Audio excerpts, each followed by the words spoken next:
I just took 3 pictures instead of doing a video. Alright, I already made this video once, but it was like this instead of like this. So, for the sake of making it easier for you guys to view, I'm going to go ahead and remake it.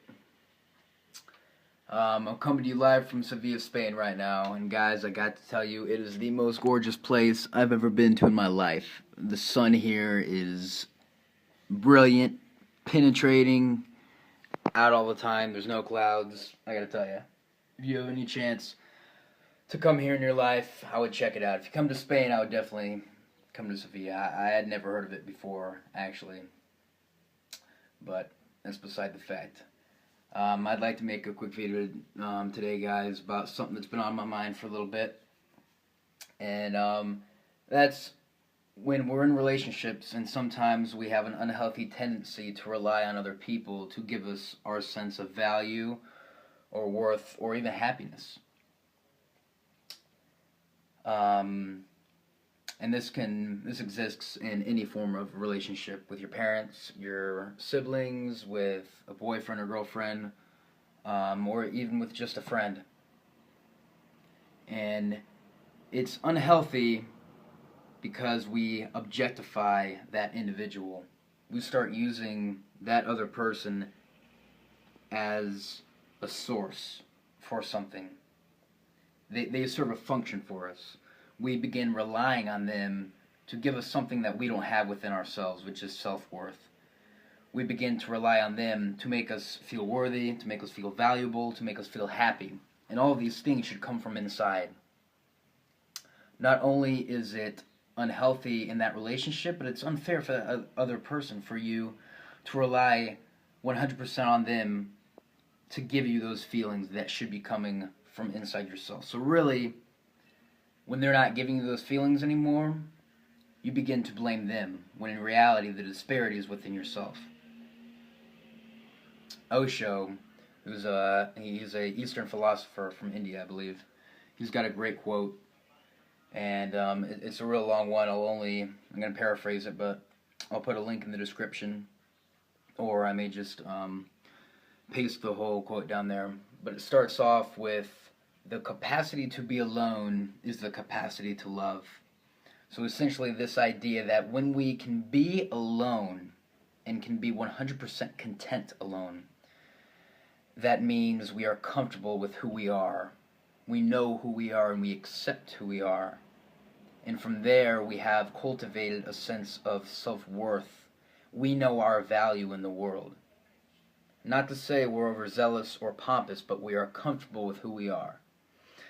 And when we can cultivate that by being alone, that is the true source of self-worth. It comes from the inside. So at that point, after we have reached that level of comfort by being alone, then we have the capacity to love another person. Because love is not about possessing the other person. It is not about reducing that other person to a thing to serve a function for us. Right? Love is about being with that person, but it's not a necessity. He goes on to say in his quote that at that point when you are 100% comfortable with being alone, then being in a relationship is a luxury, no longer a necessity. You see, when we depend on the other person to give us our sense of worth, that's a dependent relationship. And nobody likes dependent people. Nobody. And it's unhealthy. So when we get to the point where we have cultivated our own sense of self-worth alone, then we have the capacity to love another person. And at that point, it can become a luxury, not a necessity. And he likens it to a flute player and a violin player, I believe. I'm not sure I remember the exact two instruments he uses, but it doesn't matter. The metaphor remains the same. You have a flute player who can play flute by himself, and it sounds amazing. He doesn't need any accompaniment to make it sound good, right? And then you have a violin player who's done the same. He's practiced his whole life alone, sounds amazing alone, doesn't rely on anybody else or any other instrument to sound whole, to sound good. He's sufficient by himself. So at that point, that violin player and that flute player can then get together as a luxury. It's a choice, not a necessity, to accompany one another in a relationship or to play music together. Because, guys, that's what relationships are. They're dances, right? They're two musicians playing together, vibing out, hopefully on the same frequency. But that's how we need to approach relationships, right? They should be luxuries, not necessities. You shouldn't be out looking for an individual to make you feel worthy of yourself, to give you value.